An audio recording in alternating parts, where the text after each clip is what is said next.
This is a video of my solo trip to South Africa over Thanksgiving break. I took 10 days off work and turned it into almost 3 weeks of traveling time, with the goal of getting my paragliding license and seeing my first safari. Always wanted to go to South Africa after learning in 7th grade it has 9 different biomes in one country. Went there on a budget of $4,000, including paragliding training. I packed everything in one carry-on bag, and honestly, one of the best travel hacks you can pull off. The trip started overnight in Istanbul. Turkish Airlines has a free overnight tour during the layovers. I've always tried doing this when I travel, turning one trip into multiple experiences. I met this girl from Germany who I first thought didn't like me at all, but then she invited me back to the Turkish Airlines airport lounge, where I got to drink free wine, spending my night talking to a stranger in the airport. And I took a nap, obviously, a bunch of naps. Took an Uber from the airport, which was actually really cheap. Stayed at Never at Home, Greenpoint, near the beach. The hostel was packed with travelers and events every night, and one night I was able to watch rugby with some people. Met some other South African locals who took us to some bars and learned about politics over brandy and coke, which is authentic for South Africa. I noticed that most South Africans had a lot to say about politics, especially the Uber drivers, which I took to get to Table Mountain. Here's a video of me before I went. We're going to Table Mountain today. Oh, it's just a cafe. This is not what I thought. It took me about 25 minutes and the ride was only $6. It's really hard to plan for a trip to Table Mountain because they shut down the cable cars if it's too windy. I wasn't lucky the first time, but the second time I was able to go. So pretty.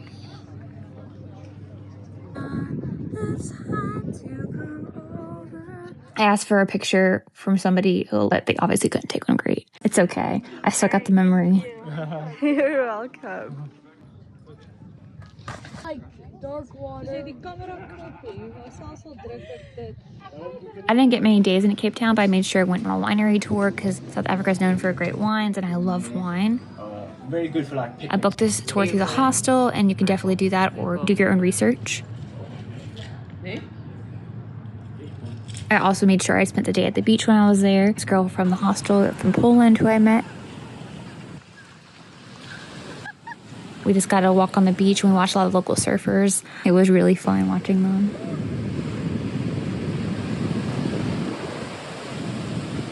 That was kind of cool. I also made sure I went to go see the penguins. The penguins are super iconic to go see when you're in Cape Town. It was during mating season, so I saw some of the penguins mating. This was my last day in Cape Town. I only had 3 nights in Cape Town, so it was a very short trip.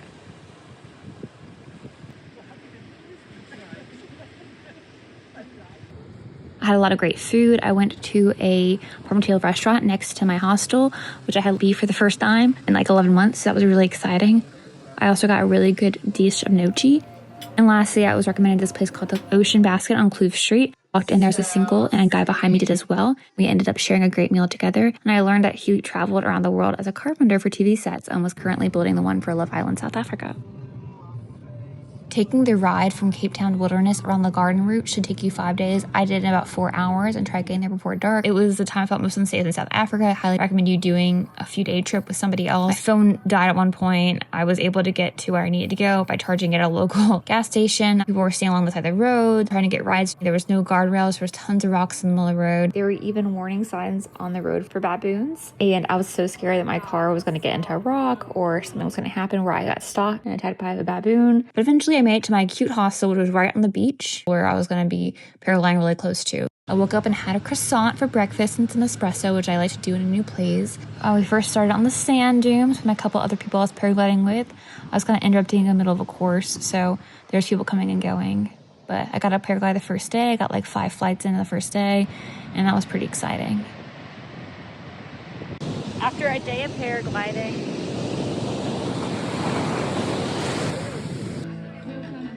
the hostel had some really cool themed nights, and they had an open mic night, which I actually started. They needed more people to sign up, so I did a classic guitar song. And then I did a couple beach walks at night. The stars were amazing, and the exact same beach in the morning. They would be filled with paragliders. Weather was controlling everything, though. Some mornings we'd wake up excited to fly. We'd end up sitting for hours because the wind was wrong. But I got to see a lot of cool people who travel all around the world for the spot called Map of Africa. whee! I got to meet locals up at the very top who were just hanging out. Either they were watching or like their groups were part of the adventure sports group, so they're helping other people who are visitors, kind of getting the bearings, waiting for the wind to cool down. Okay, which number are you guys in?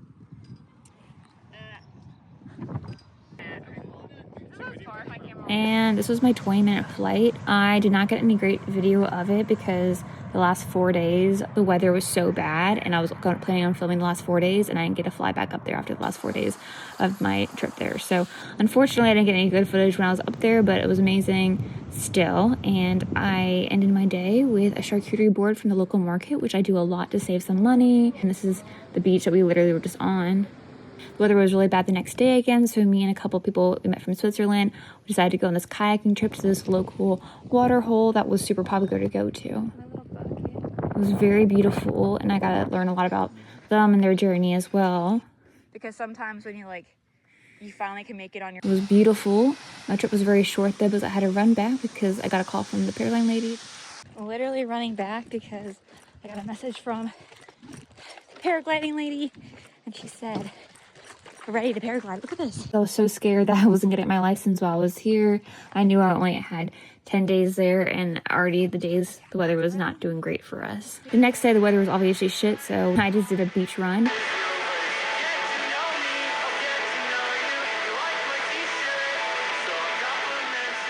I just did the Richmond Marathon 5 days before I left for South Africa, so I needed to keep running a little bit here and there. A great rainy day activity, as well as getting a tattoo. We're gonna get a tattoo back here. We're gonna get this covered up. Taking a break from a tattoo, getting snacks with a grilled barbecue flavor. It would be really popular if they have this in the US. It's hurting. I have 2 hours left. A lot. But we'll see how it goes. I've already been having it for like, not 2 hours already. I wanted to get a tattoo covered up for a long time. I was like, this is my opportunity to do it. A tattoo took a total of 5 hours. And after I got up to take this video, I almost passed out. I was so lightheaded, got so dizzy, so she couldn't finish the touch-ups. And I spent half the day delirious and trying to recover because I still had paragliding the next day. I wanted to get myself some sushi, and obviously here you can tell I'm not doing great. Next day was bad again, so I just ended up hanging out with some of the other students in my group. This was a father and son I got to hang out with. They were camping out from Cape Town. They came to get trained together. It was really, really cute. Darwin led a bunch of expeditions to get a Galapagos turtle back to the UK. Oh yeah. So they could study it. Keep it equal, down to the millimeter. I could have done this. It's like a ritual. Oh yeah, I love it. And this is the second group of people I got to meet. There's a lot of other paragliders in the first half of the group. We all got along very well in our small group.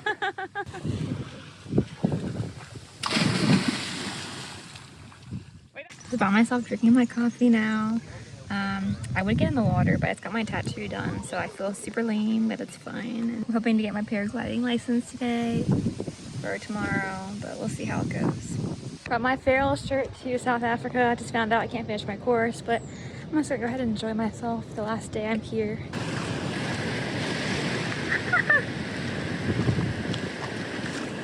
Doing some beach yoga, kind of. Some stretching and a little bit of workout before I leave. It's my last day before. Did I have a crack? Oh, damn. Last day in wilderness. Oh my god, I think I messed up my camera. I'm gonna go see a movie at the theater. I kept up with my one weird travel tradition, going to the movie theater alone in another country. I think it makes me feel normal for a second instead of just a trip. Yeah, yesterday was my last day in wilderness, and it was bittersweet. I ended up having to be able to fly for paragliding, so it's got my anticlimactic. But I made use of my day. I was so tired anyways. My end result, I'm doing a beach workout in the morning, and then I got myself a massage while I was close by. It was really equivalent to $25. It was super cheap. And I played chess with Alex. And then I went to go see a movie and called it the night. And yeah, that's pretty much it. So now I'm here on my way to Kruger Park for really short safaris. On my way to Kruger Park, it's beautiful, beautiful views, completely different biome. The hostel here was super amazing. I was at the Kruger Park hostel, which was actually in the middle of the safari park. They literally had bikes for you to ride around, zebras and stuff that could just come up to the hostel. You weren't even allowed at night because there can be lions out there, predators that come out at night. It was just a super immersive experience, an amazing community there. I started my first night with a night safari. I only had 2 nights here, so it was a very, very brief stay. And they had a lot of volunteers there who would just cook every night for us. This was my night safari. We found a lioness who was abandoned by her pack and was obviously not doing well, so she wouldn't run away from us. She was badly injured. And wild dogs we got to see, which was really cool because they're kind of hard to see at night. This is my mosquito netting that I had around my bed. I, of course, took malaria pills when I was there, which you have to do, obviously, before you go to Kruger Park. I'm right here. I'm waiting for these German boys to come get me because we're going on our own tour of Kruger Park instead of doing like a paid tour because my flights got changed where I lost 1 day. Tours didn't stay booked, so they just let me come along with them. And we were, of course, playing Africa, which was super basic of us. We got to see really cool things, zebras, an elephant. We got to see all like the main daytime animals, which is really great and beautiful.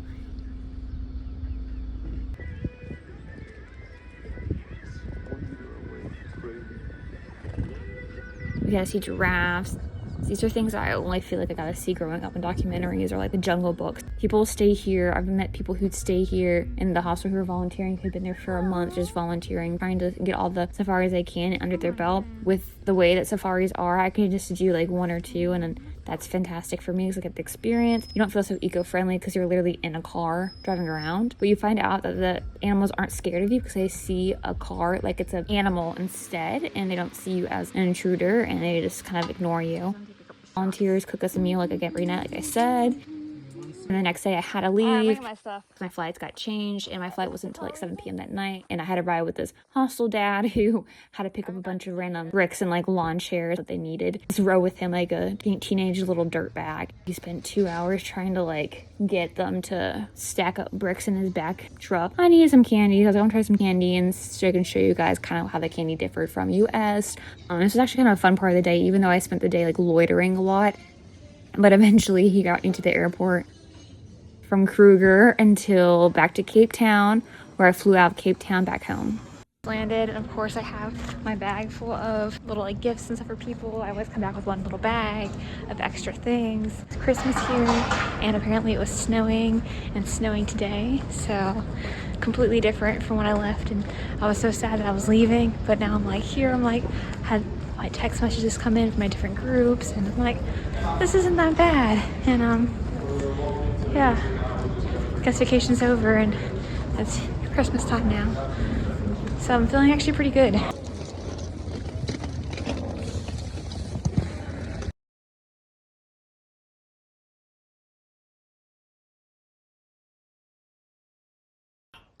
Okay, overall my trip was pretty successful. I had a really good time. There's just some things to consider when you are traveling to a new place, and you always want to make sure that you like, check out what's going on like politically there, what's going on culturally there, just to stay up to date, to be a safe person when you're traveling. I find it really important to always do that wherever you travel, especially as a woman. I'm also 4'11", I'm very small, so I mean for me I just feel like it's harder for me to sometimes defend myself over like an average human being.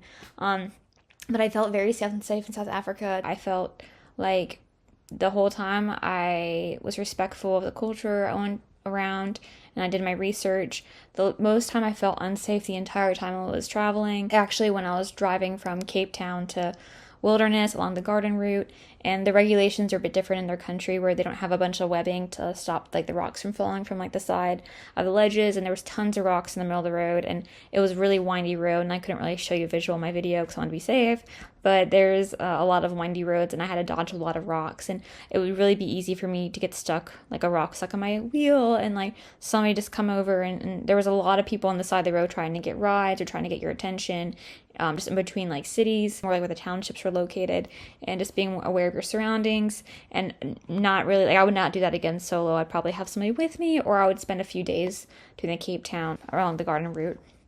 But overall, I felt very safe. I did hang out in the West Cape mostly, but I did go to Kruger Park, which is a very touristy area. Most people I had met were very nice to me. People who wanted to talk to me about American politics a lot or had opinions about America. A lot of people, and navigating those conversations are always kind of like a hassle because I'm like, I don't want to worry about this when I'm traveling. I am making a video about that, about how navigating those kind of conversations in the future, because that's like one damper on traveling, is having to like talk about like people will be like, oh, you're American, let's talk about American stuff, how bad America is. And there's always things like that. And it's like, okay, sometimes I don't want to be so negative. Like, I'm traveling to get out of some like negativity, and like I don't want it to be more with more negativity.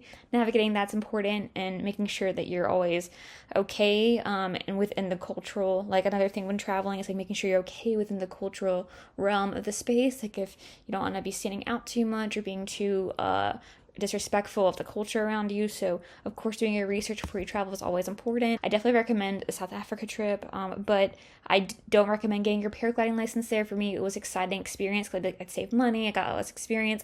I ended up getting my paragliding license within a day of training back in the US. So technically I did end up saving money, but having it in South Africa, the people I trained with weren't as hands-on and weren't as helpful, and I did save a lot of money that way, I personally think, and it was a great experience and ended up being an experience for me. But for somebody who actually is really passionate about paragliding, I would probably not do that. I probably would just get like 7 days of training in the US and go to South Africa and play around a little bit or something. But hostels, great way of traveling, meeting so many different kinds of people. So I put a bunch of links below so you can check a bunch of things out. If you have any more questions, feel free to leave comments. I can totally answer anything. I had a great time and totally want to go back, actually. And just go back to wilderness because it's like so much beach, like miles and miles of beach, like uninhabited. And a lot of it's because there's like tons of sharks there and people like don't really want to like be out in the water. But it's so pretty just putting your feet in and just hanging out, and it's very, very quiet and peaceful. And it's just amazing how big this world is and how there's so much untouched territory. And you go to like Florida or Fort Lauderdale, and it's like one piece of beach has so much people inhabiting it. And you go to like wilderness, and it's like miles and miles, like nobody there, and it's just so fascinating. Anyways, thanks for watching.